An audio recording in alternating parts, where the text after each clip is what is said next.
आशीर्वाद भगवान का मांगे विनती साथ।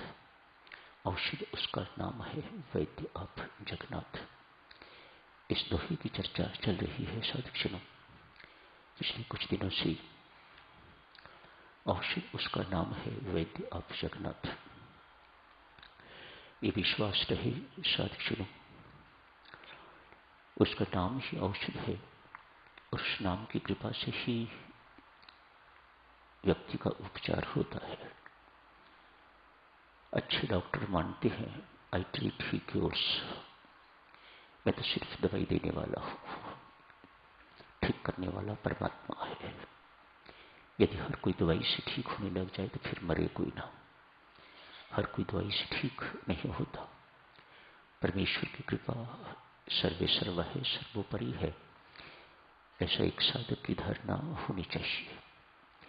अतएव उस दिन भी आपसे अर्ज की थी, निजी तौर से मैं आप जी से प्रार्थना करता हूं कि जो कोई भी रोगी हो, कोई बीमार हो, उसे डॉक्टर को दिखाना चाहिए। जो वे दवाई दें नियम पूर्वक उसे लेना चाहिए। दवाई तो एक बहाना ही है साधुजनों। नाम भगवान की कृपा होगी, परमेश्वर की कृपा होगी तो वह दवाई आपको ठीक कर सकेगी। अकेली दवाई में समर्थ नहीं है कि वह आपको ठीक कर सके। ये हर डॉक्टर को भी ऐसी ही धारणा रखनी चाहिए और हर साधक की भी ऐसी ही विचारधारा होनी चाहिए। महात्मा गांधी जी की आप चर्चा सुन रही थी। उनका विश्वास तो बहुत अनूठा, वह दवाई नहीं लेते थे। आज एक और ऐसे ही साधक की थोड़ी समय के लिए चर्चा साधक, उसके बाद ये मन का प्रबोधन प्रसंग समाप्त हो गया है। सो आज थोड़ी सी बात मन पर भी कर लेंगे। बंकिम चंद्र चटर्जी चट्टोपाध्याय या चटर्जी, जिन्होंने ये गीत लिखा है वंदे मातरम, किसी कारणवश कोई ऐसा रोग हो गया, इन्हें अस्पताल में जाना पड़ा। दाखिल हो गए वहां पर। मानो अस्पताल के लिए एक साहित्यकार का आना, इम्पोर्टेंट पर्सनैलिटी, तो वीआईपी जैसा ट्रीटमेंट। एक कमरे में इनको रखा गया था। डॉक्टर आते जाते, दिन में कई बार आते, हाल चाल पूछते, कैसे हैं बंकिम जी, आप बहुत बड़े साहित्यकार हैं, ये दवाई खाइएगा और आराम कीजिएगा। डॉक्टर जब भी जाते इनके हाथ में या तो माला होती थी या ये गीता जी का पाठ करते होते। दो चीज इन्होंने जिंदगी भर छोड़ी नहीं। गीता जी का पाठ कुछ न कुछ करते रहते, राम राम जपते रहते।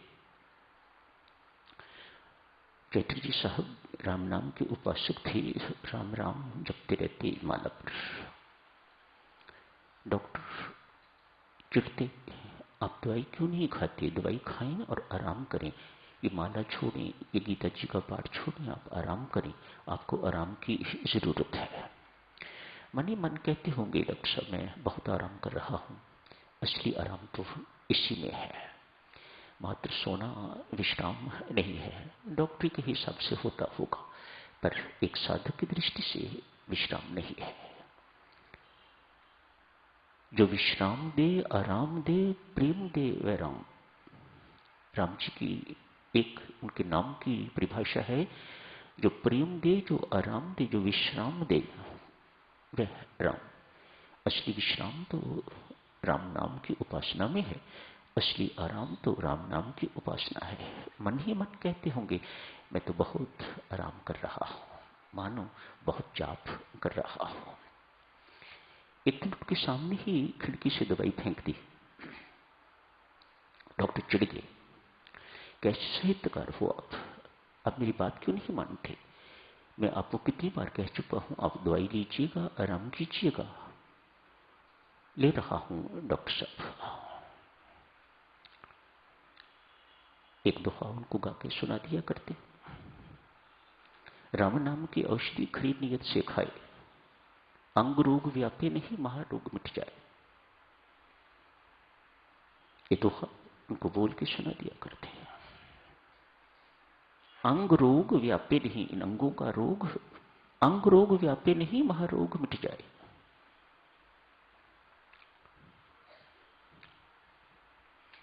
राम नाम की औषध से दवाई फेंक देते बाहर। बहुत गुस्से में आज डॉक्टर साहब कहा, जल्दी मरोगे आप, मेरी बात नहीं मानोगे तो जल्दी मरोगे। गुस्से में बोल के तो चले गए। कुछ दिनों में बंकिम जी ठीक हो गए, छुट्टी मिल गई अस्पताल से, चले गए। कहते हैं अनेक वर्ष तक स्वस्थ जीवन जिया, डॉक्टर पहले मर गया।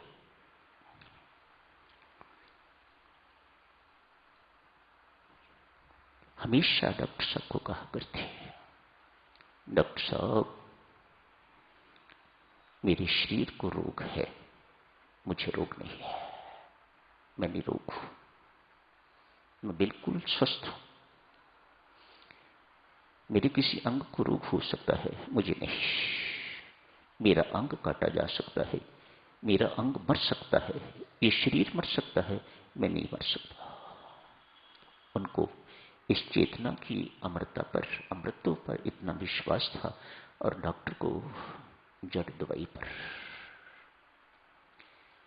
फिर अर्ज करूंगा, हमारा विश्वास तो इन्हीं की तरह होना चाहिए जैसा इनका विश्वास है। पर इसका अर्थ ये नहीं कि दवाई नहीं लेनी, जरूर लीजिएगा, लेकिन विश्वास अपना इस बात पर रखिएगा कि मुझे दवाई से ठीक नहीं होना, मुझे राम नाम से ठीक होना है, परमात्मा की कृपा से, नाम भगवान की कृपा से ठीक होना है। आइए साधुजनों आगे बढ़ते हैं। स्वामी जी महाराज कल से मन को प्रबुद्ध कर रहे हैं, मन को अच्छी तरह से जगा रहे हैं, अच्छी तरह से समझा रहे हैं। प्रबोधन अर्थात अच्छी तरह से समझाना, सोए हुए मन को जगाना। उद्बुद्ध करना, प्रबुद्ध करना लगभग एक ही बात है, दोनों में कोई अंतर नहीं है। अरे तू राम नाम में तल्लीन हो, मन के प्रबोधन के अंतर्गत स्वामी जी महाराज ने बड़ा आश्चर्य की बात है, अपनी फेवरेट चीज नहीं लिखी। स्वामी जी महाराज की फेवरेट चीज है, ये मन आपका नहीं है, जबरदस्ती क्यों इस पर कब्जा किए हुए हो। There is only one mind, जिसे कॉस्मिक माइंड कहा जाता है, जिसे समष्टि मन कहा जाता है। अंतःकरण चतुष्ट का एक भाग है, मानो अनिवार्य है हमारे अंदर इसका होना। लेकिन स्वामी जी महाराज कहते हैं इसे अपना न मानो। जैसे परमात्मा की दी हुई धन संपत्ति को व्यक्ति अपनी मान के तो बेईमान कहलाता है परमात्मा की दृष्टि में, संसार की दृष्टि में लालची सेठ जी, लेकिन परमात्मा की दृष्टि में वह व्यक्ति बेईमान है जो परमात्मा की पूंजी पर कब्जा जमाए बैठा है। ये मेरा घर है, ये मेरी संतान है, ये मेरा पुत्र है, ये मेरा पैसा है, उस पर मेरेपन की स्टैंप लगा के मानो परमात्मा को नकार रहा है। जिसका ये सब कुछ है उसे नकार रहा है, तो परमात्मा ऐसे व्यक्ति को बेईमान कहता है। संसार में रहते हुए आपके साथ भी कोई ऐसा करता है तो आप भी उसे बेईमान कहते हो। तो सारा संसार परमात्मा का है, तो फिर परमात्मा की दृष्टि में ऐसे करने वाले हम बेईमान हुए कि नहीं हुए। संसार की दृष्टि में हो सकते हैं बहुत अमीर आदमी है, बहुत संपन्न व्यक्ति है, वेरी रिच पर्सन, सेठ जी हैं, लाला जी हैं, इंडस्ट्रिस्ट है, डॉक्टर है, ये है वो है, इत्यादि इत्यादि। स्वामी जी महाराज कहते हैं जिसका बाल है उसके सिर पर लगा दो, सुखी रहोगे। ये आपका नहीं है, ये मन आपका नहीं है। हाँ, साथ ही साथ ये कहते हैं तन को परमात्मा को समर्पित करना, धन को परमात्मा को समर्पित करना बहुत आसान है। लेकिन मन का समर्पण अतिशय दुष्कर है, ये नहीं होता। शायद इसी चीज को सोच के स्वामी जी महाराज ने ये बात मन के प्रबोधन के अंतर्गत नहीं लिखी। इतने पृष्ठ लिखे हैं, कहीं ये शब्द नहीं लिखा कि मन को परमात्मा के हवाले कर दो, जिसकी वस्तु है उसे लौटा दो। ये आपका नहीं है। आपका मन कैसा है, साधक चलो इस मन की 5 विशेषताएं हैं। मेहरबानी करके आज की चर्चा इतनी ही हो सकेगी। यदि ये सुने तो आपको पता लगेगा कि हमारा मन जो है वह किस प्रकार का है, क्या विशेषताएं हैं। सर्वप्रथम, मन चंचल है, अस्थिर। इसे काबू करना बहुत कठिन है। चंचल मानो एक जगह से दूसरी जगह, जैसे बंदर टिक के नहीं बैठ सकता। एक पेड़ पर भी बैठा हुआ वह एक टहनी पर बैठ नहीं सकता, उछल कूद करता है, दूसरी पर जाता है, तीसरी पर जाता है, फिर दूसरे पेड़ पर जाता है, उछल कूद करने वाला। तो इस मन की तुलना भी ऐसे वानर से ही की जाती है, ऐसे बंदर से ही की जाती है। ऐसे मन को चंचल मन कहा जाता है। दूसरी विशेषता है, हर मन मलिन मन होता है। बुरे विचारों का, दुर्विचारों का, विकारों का उद्गम स्थान यहीं से निकलते हैं। विचार कहां से निकलते हैं? मलिन मन से। जिस किसी ने इसको प्रबुद्ध कर लिया है वहां से तो शुद्ध विचार निकलेंगे, दिव्य विचार निकलेंगे, पर हमारा मन तो मलिन मन है। अतएव यहां से दुष्ट विचार निकलते हैं। उद्गम स्थान, संतों महात्माओं ने लिखा, उद्गम स्थान वहां से जहां से चीज निकलती है। जैसे चश्मा, चश्मे का उद्गम स्थान गंगोत्री का, गंगा जी का उद्गम स्थान, यमुना जी का उद्गम स्थान, ऐसे ही दुष्ट गंदे विचारों का उद्गम स्थान ये मन। 2 बातें होगा, मन चंचल है, मन मलिन है। तीसरा, मन भूखा है। सारा संसार भोजन से तृप्त हो सकता है, पेट भरे जा सकते हैं, लेकिन किसी एक व्यक्ति के मन की भूख मिट सके ये संभव नहीं है। मन कैसा है? भूखा। तीसरी बात, भूखा। चौथी बात, मन मूर्ख है। मूर्ख अर्थात समझाने पर भी समझता नहीं है। स्वामी जी महाराज ने लिखा, अच्छी तरह समझाना, मात्र समझाने से ये समझने वाला नहीं है, मूर्ख।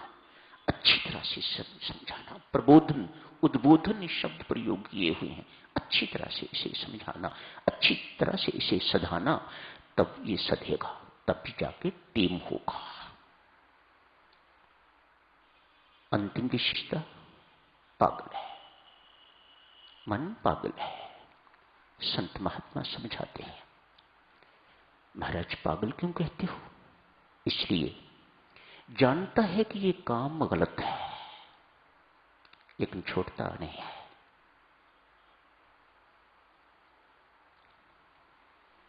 पांच विशेषताएं देवियों सज्जनों इस मन की, हमारे मन की।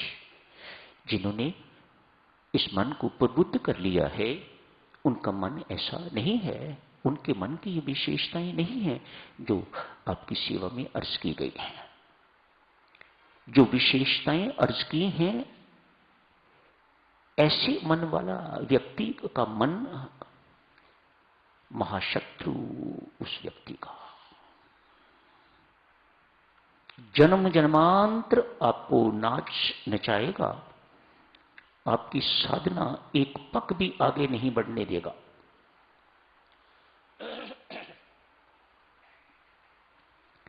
जिन्होंने अपने मन को प्रबुद्ध कर लिया, मन पर विजय प्राप्त कर ली, यहां संत महात्मा कहते हैं संसार में इससे बढ़ के विजय और कोई नहीं।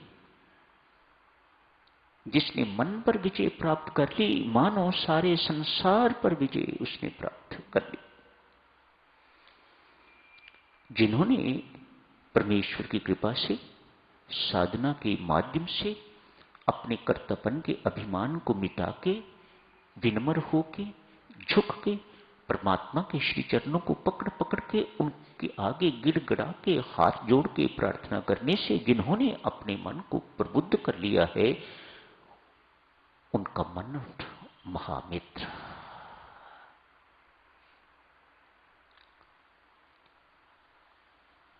उनका मन व्यक्ति को नाच नहीं चाहता, उस व्यक्ति के इशारे पर नाचता है।